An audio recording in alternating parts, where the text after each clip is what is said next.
네, 창비 7단원 진도 한번 나와 봅시다. 자, 내용을 전부 다 보는 거는 조금 지루할 것 같고 중요한 부분들만 짚어서 한번 볼게요. 자, 처음에 나와 있는 생각열기에서 일단은 지금 이 소단원 1은 매체의 특성과 그 다음에 이 매체가 말하고자 하는 주제를 연결 지어 보는 겁니다. 그래서 가야의 같은 경우는 이게 지금 TV 뉴스 보도인데 사망자 수와 출생자 수를 대조하면서 출생자가 적다는 걸 강조하고 있고, 이거는 막대 그래프를 통해서 생산 가능 인구가 굉장히 급격하게 줄고 있다라고 하는 걸 한눈에 볼 수 있게 한다. 자, 이런 게 바로 매체입니다. 나는 만화인데 보니까 사람들이 모두 고개를 숙이고 있는데 이게 감투란 말이야. 일종의 관직을 상징하는데 이 감투가 흉 하고 날아가니까 사람들이 딱 저쪽으로 움직여. 자, 이거는 사람들이 결국은 그 사람이 가지고 있는 권력에 집중한다라는 걸 보여주는 풍자하는 만화. 그래서 만화라고 하는 매체를 통해서 풍자하고 있다. 이게 권불10년이라는 게 뭐냐 하면 아무리 높은 권력도 10년 이상 가지 못한다라고 얘기하는 사자성어입니다. 참고로 알아둡시다. 자, 바닷속 미세 플라스틱의 위협. 얘는 신문입니다. 신문 기사문이고요. 이게 바로 큰 제목, 우리가 표제라고 하고 이렇게 표제보다는 조금 더 상세한 내용을 전달하는 얘를 부제라고 합니다. 표제는 바닷속 미세 플라스틱의 위협이라고 해서 이미 독자들에게 미세 플라스틱이 굉장히 위험한 물질이구나 라고 하는 걸 나타내고 있구나. 그 다음에 부제는 수십 년 흘러든 플라스틱 미세 입자 수산물 내장에서 잇따라 검출되고 있다.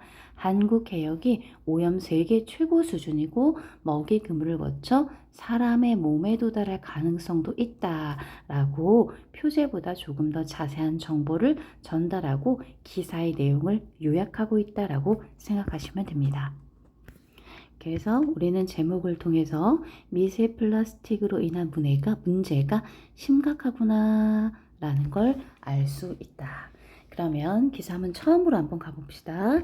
미세 플라스틱은 맨눈에 잘 보이지 않는 5mm 이하의 작은 플라스틱 조각이다 라고 미세 플라스틱의 개념에 대해 전달하고 있어요. 현재 전 세계 대부분의 바다에서 발견되고 바다에는 해저 지각에서 녹아나온 물질과 육지에서 바람에 날리거나 강물을 타고 흘러든 것들이 다 섞여 있는데 그 안에 또 인류가 지난 수십 년 사이에 미세 플라스틱이라는 새로운 물질을 바다에 대량으로 섞어 넣었다. 지금 미세 플라스틱이라고 하는 애는 수십 년 사이에 새롭게 바다로 흘러들은 물질이구나라는 정보를 전달하고 있습니다. 미세 플라스틱이 사람들의 눈길을 끌기 시작한 것은 오래되지 않았다. 몇십 년 전만 해도, 십몇 년까지만 해도 버려진 그물에 떠다니거나 비닐봉지를 먹이로 잘못 알고 삼켰다가 죽은 해양생물의 불행에만 주로 관심이 있었다.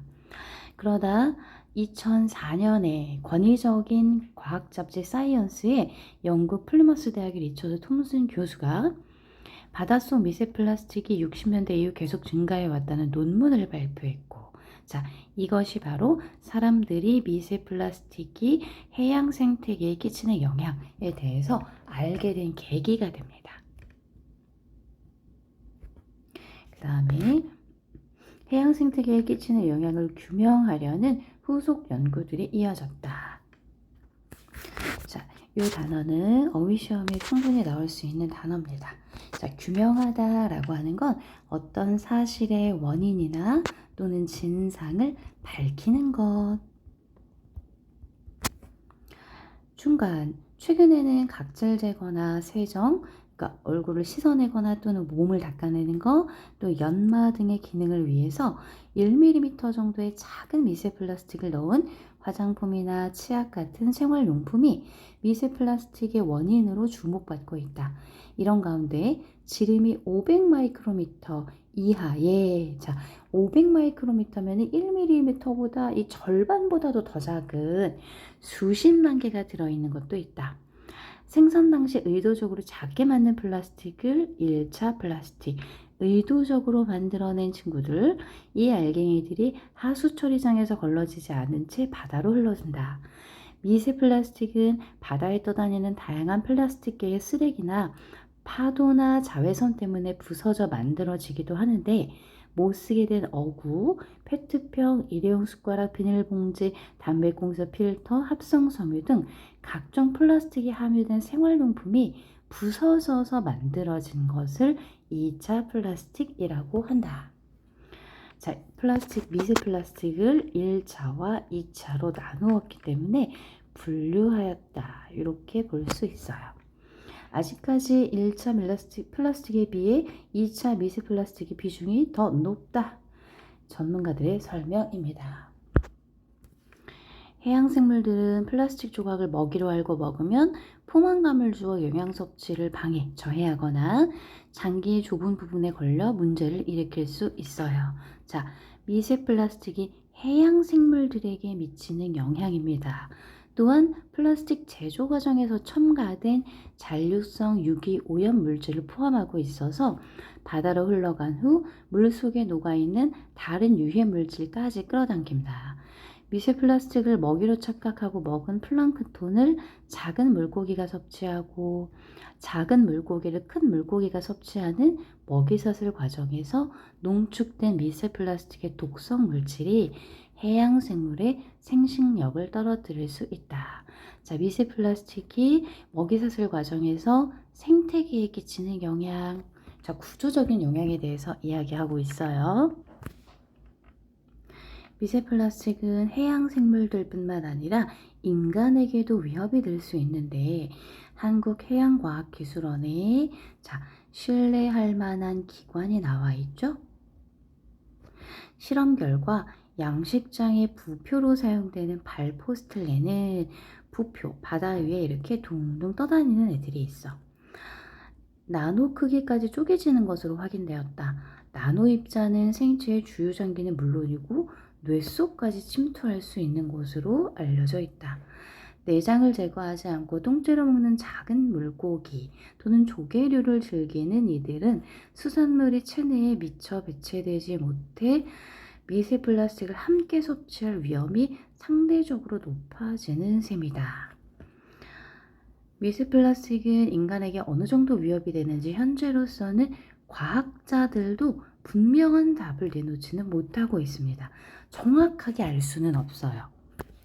하지만 미국이나 영국 등 다른 나라에서는 사람이나 환경에 심각한 피해를 줄 우려가 있으면 인과관계가 확실히 입증되기 전이라도 필요한 조치를 해야 된다라는 사전 예방 원칙이라는 게 있대요.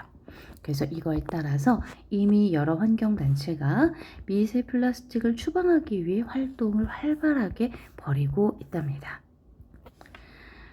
이들은 치약이나 세정용 각질 제거제 등 여기에서 나오는 친구들이 바로 1차 미세 플라스틱이었지, 사람이 의도적으로 만들어내는 이런 애들을 호두 껍데기나 코코넛 껍질 같은 유기물질로 대체해서 쓰도록 촉구하고 있대요. 또 또한 소비자들에게는 미세 플라스틱이 함유된 생활용품을 쓰지 않도록 하는 캠페인을 진행 중이다. 자, 그래서 미세 플라스틱 문제를 해결하기 위한 노력들이 제시되고 있습니다. 국내 환경단체들도 2차 미세 플라스틱을 줄이기 위해서 이렇게 부표에서 떨어지는 이런 애들은 2차 미세 플라스틱이지, 부표의 소재를 다른 재료로 바꾸거나 사용을 줄이는 양식법을 개발할 것을 정부에 제안했습니다. 국내에서 일어나고 있는 노력들, 해양수산부의 해양쓰레기 관리 기본 계획에 반영됐고, 해당 기관은 어민들과 함께 부표 폐기물 발생을 줄일 수 있는 방안을 찾아서 적용하는 사업을 펼칠 계획입니다.